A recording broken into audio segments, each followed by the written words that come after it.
ምዕራፍ 4 ጸማም ሶማላዊ ገርግስ ሓንሳእ መሰንቀደ ኣይመለስኒው እቲ ካብ ኣዲስ ኣበባ ጀመረ ንቕሎ ብደብረ ዘይት ገይሩ ንፈለግ ኣዋጅ ሰጊሩ ሃረር በጽሐም ኣንፈቱ ናብ ደቡባዊ ምብራቕ ብምቕናዕ ከዓ ብኸተማ ሃረር ኣቢሉ መስመር ጅጅጋ ሓዘም ነቲ ተባልዕ ሃሩር ተጻዊሩ ነቲ ሕፃን ካምሲንን ዘይፍለዮ ምድረ በዳ ኦጋዴን ክስንጥቕ እንከሎ ኣብ መገዱ ኣጣል እናኸብከቡ ናውቲ ኣግኖቶም ኣብ ግማሎም ጽዒኖም ካብ ቦታ ናብ ቦታ ዝሳጉሙ ነበርቲ ናይቲ ከባቢ የጋጥሙ ነይሮም እዮም። ገርግስ ክሳብ ዶብ ሶማሊላንድ ዝጽጋዕ ብዛዕባ መገዱ እምበር ብዛዕባ መሕለፍ ወረቐት ይኹን ካልእ ሓሳብ ኣይነበሮን።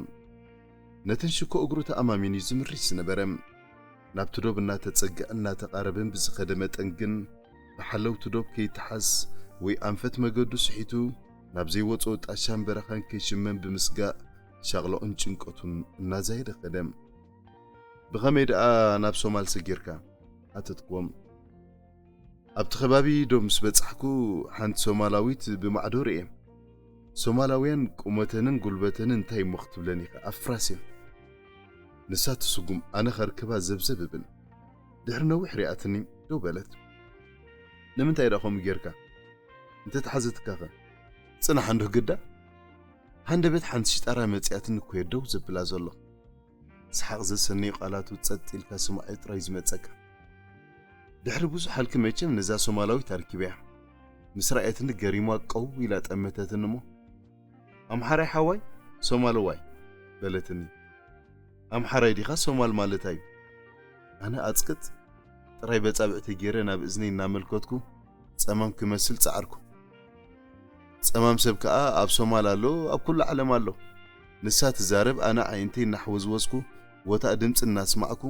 ኣጻብዕቲ ኣብ እዝነይ ወቲፈ ደድሕሪኣ ዘኽዘኽ በልኩ ምስ በለ ብሓባር ሰሓቕና ገርግስ ነዛ ሜላ እዚኣ ክገልጽ እንከሎ በቃ ንእዝነይ ከም ፓስፖርት ተጠቒመላ ጸማም ተመሲለ ነታ ዶብ ሰጊርያ ድማ ይብል እታ ሶማላዊት ብእኑቢኣ ምስ ገርጊስ ተደናጊጻ እቲ ዝነበረ ብርቱዕ ምቖትን ጸሓይን እውን ንምድንጋጽ ግደ ከም ዝነበሮ ይገርግስ ዝገልጽ ንሳ ቅድሚኡ በቶም ነዋሕቲ ማሓውራ እንክትስጉም ንሱ ከዓ ምስኣ ክወዳደር ጸሓይና ማዓርፋ ክትስኳዕ አንቆልቆለት መሬት ምጸልመተ ብማዕዶ ብመብራህቲ ማለት ቀንዴል ጭልምልም ናብ ዝብላ ዝነበረ ኣግነታት ተጸግዑም እታ ሶማላዊት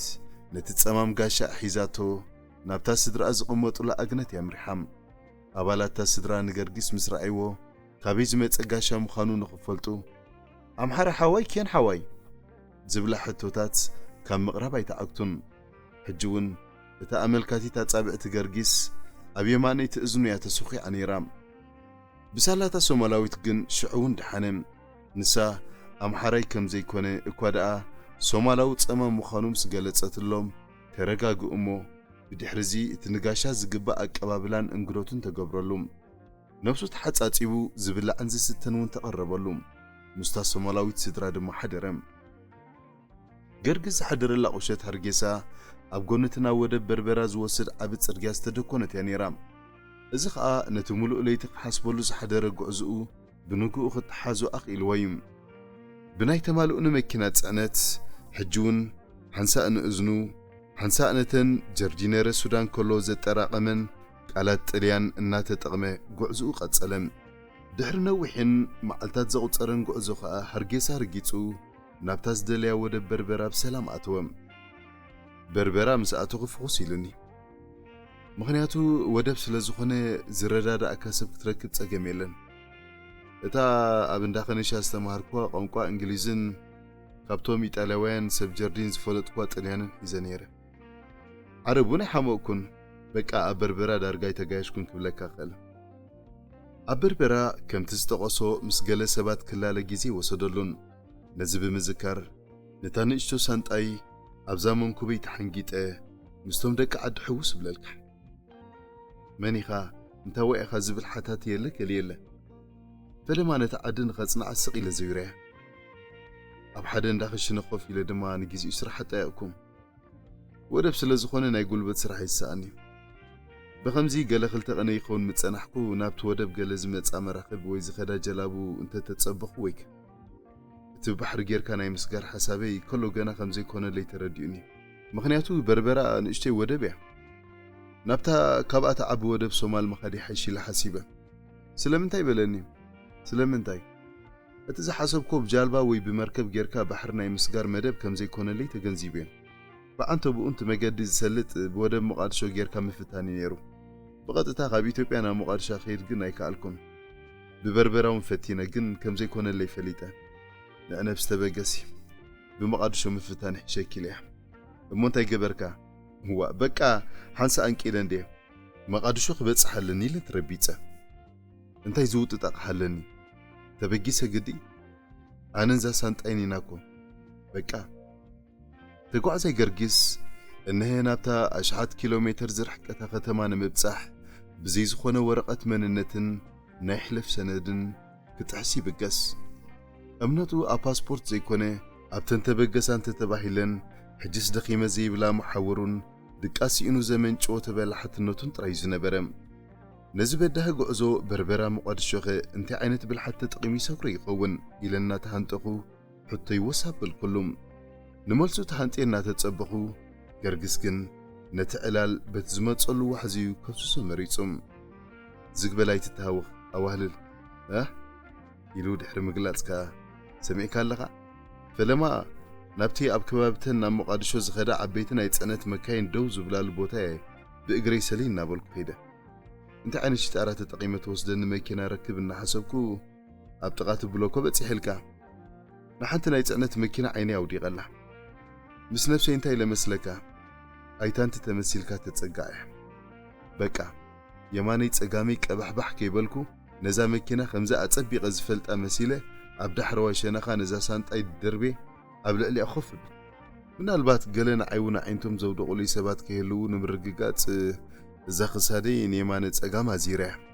تمسكن كل سب سسحون ممغدون يقبر نيرو دقيم نايتا مكينا مبقاس ترفح إنا بالكو ترقاقي إنا تتصبخو جن قرقس نقلالو بسحاق سنيمو ورؤسنا وزاوزة يقر مكا كوي أنا ويا مكينا خطبقاس اللي يتصبه سلسة سبات بقدمي ناباي قصوم إنا تزاربو خموتصخلو أما عدير أمو إذا نفسي سخفكف بلاني بفلاي تحدث أتصنع خطأمتن خلوريا كابتوم نايت عد برجس تخدينهم زحلو يزخوني لتتأراتير كابتا مكينا خي وردكو نزاسان تحيزيا نحادي تتصبخهم ويوم زبلكا سلسة سبوت نعي قد خي قبرو نعللو بتغي حليفهم حجون تمسكن بالكم قل حدا نقر سميع انتاي نسو حطو القب كلهم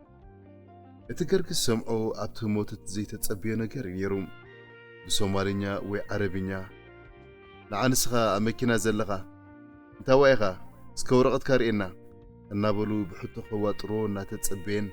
مهدم زخونو بالحات الناس سلاسلن نتا انكو نبروتو زخونت سانتو تحنقيتو ابتتنقق كوينو نتن بطرطارته وحيت انزع الزبا زنبرا عينتو كابتوم ناو قصوم زمرحو زنبرو سبات تقصا يبلنن نتن زي كلكلا ازانو جن كينو تركتا نايتا بسنباده دربتا هرم زنبرت لبو سجيرن نتا أتصبيقن زفلطون زلليون دمصينا سمعناهم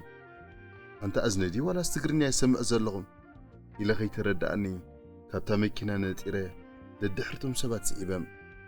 برق استقرني هم زقلو لزنبرم زبالو يبولي له دفير خزاربهم وصنكم يبل قرقس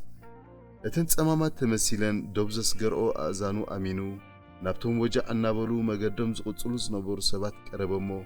دفرت أخاقيبهم أنت خمر لكم كما يتخونو حكي دك عدنات مسلو بلوم في الشختاب زعسلو قد عدو النزرقه كابتو زقاموتي وطن سلستيوم دك هاقوريوم ارتراويان نساتومن قلخ قوطات روزي كالوشت أو درخي دفافيوم نتيني سلامتا زرقحلوم إيدون ناسحبو ببهلاو سلامتا منكبو ببتران ناقونتو حنقوفا يبلوام بؤنو بؤخاء نينوح إيوان ليلا زلوم كمسلو نقرقسا مأكيلوم نوشت ختما النعللو وصدوهم اتي بداية عدد جمرة علالوم نبحد حد مللاين مردد انك سقوم جزي وصدن قرقس بزعبا خونتاتو قلت اللوم انكالو نساتومن عطفيتو أبربرا نويح عمتات كم استقمتون كم سرحتنياتات دقوانا خوينوم أودب نايتا قتما خمسورحونا علالوهم نزي بمزكارت قرقس أسماتهم حجي رسي اموت رسعني أجيسين دي نويحهم برت حدا خبأتهم حقي أبتا ناي ጽዕነት መኪና ርኤካ እቲ ገጽካ ሓዲሱና ኣጠራጢሩንኻ ዝኾነ ኮይኑ ግን ጥንቅቕ በል ኣብ መጻጻእኻ ከምዚ ዝነገርካና እንተኾይኑ ኣብዛ ዓዲ ብዘይ ወረቐት ምንባር ከሸግረካ እዩ ደሓን ሕጂ ነኺድ ናብቲ እንዳኽሽነ ቤት ምግቢ ማለት እዩ ጋሻና እንዲኻ ክንጋብዘካ ኢሉ ምስ ተማዕርኽቱ እናመርሐ ወሲዱኒ ኣብ ከባቢ ዝተራኸብሉ ቦታ ብሓደ የመናዊ እትውነን ቤት ምግቢ ነይራ ኣርባዕትዮም ደቂ ሃገር ነቲ ዝኣዘዝዎ ምግቢ ኸቢቦም ብቋንቋ ዓዶም እናውግዑ ተቋደስዎም ዕላል ኣብ ርእሲ ዕላል ተደራረበ ብፍላይ ገርግስ ዝያዳት ዝተጋበዞ ምግቢ ነቲ ብልሳኑ ካብ ዝዛረበሉ ነዊሕ ዝገበረ ቋንቋ ዲኡ ኣብ ዘይሓሰቡ ቦታን ግዜን ክዛረበሉ ዕድል ምርካብ እዩ ሓጒስዎም ነዊሕ መስዕለልና ወዮም ሰባት ንስራሕ ዝኣትውሉ ግዜ ኣኸለሞ ተበገሱም ክኸዱ ከለዉ ከዓ እቲ ሓደ በልሕና ክንከይድ ብዛዕባ ጉዳይ መንበር ወረቐት ከም ገለ ክንገብር ኢና ንስኻ ግን ብዙሕ ኣይትንቀሳቐስ ሃራይ ኢሉ ነቲ የመናዊ በዓል ክሽነ እዛ ሓውና እዩ ኣብዚ ክሳዕ ዘሎ ይብላዕ ይስተ መደቀሱ እውን ኣዳልወሉ ኢሉ ነገሮም ንዓይ ከዓ ክሳዕ ንሕና ንመጻካ ካብዚ ትኺድ ክሕዙኻ ሕራይ ኢሉ መኺሩኒ ምስ ብፆቱ ኸደም ምስ በለ ሓንቲ ርብስቲ ሕቶ ሰዓብኩሎም እሞ ነቲ ምኽሪ ሰሚዕኻ ተጸቢኸ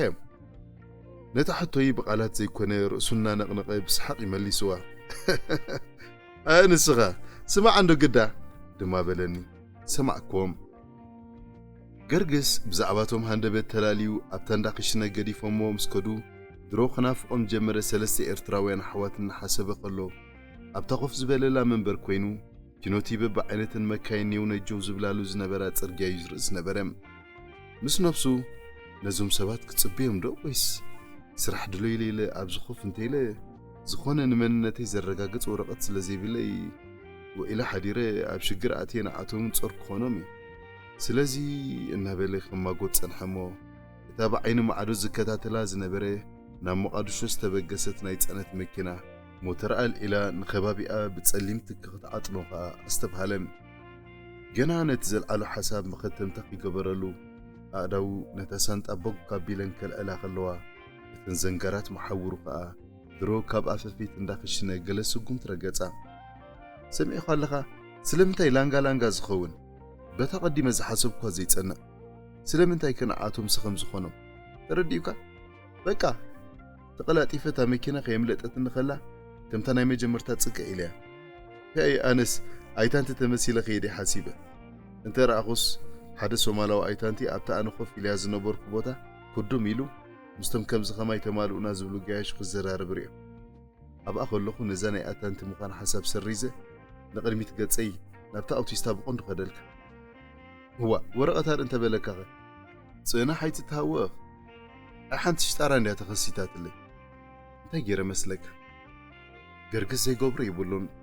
دفرت سنيقو نقوانكو عرب كم مرداد تتقيميو نابتجح محينا زستيب على الكيح شنب سواي كريمو نتقدمو بزانتا زفلتو